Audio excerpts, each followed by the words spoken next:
இது குழந்தை பிறந்து 8வது நாள் நடக்கிற ஒரு செரெமனி. கிட்டத்தட்ட இவர்களுக்கு நிகழ்வுகள் அதிகமாக இருக்குது, விழாக்கள் நிறைய இருக்குது.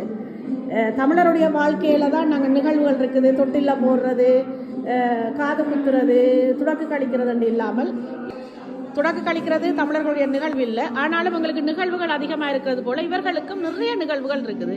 ஆனால் முக்கியமாக இந்த நாட்டில் மீனை முக்கியத்துவம் படுத்திருக்கிறது. கருவாடு தொங்கி கொண்டிருக்கு சுவரில். இது நூல் நெய்கிற இடம்.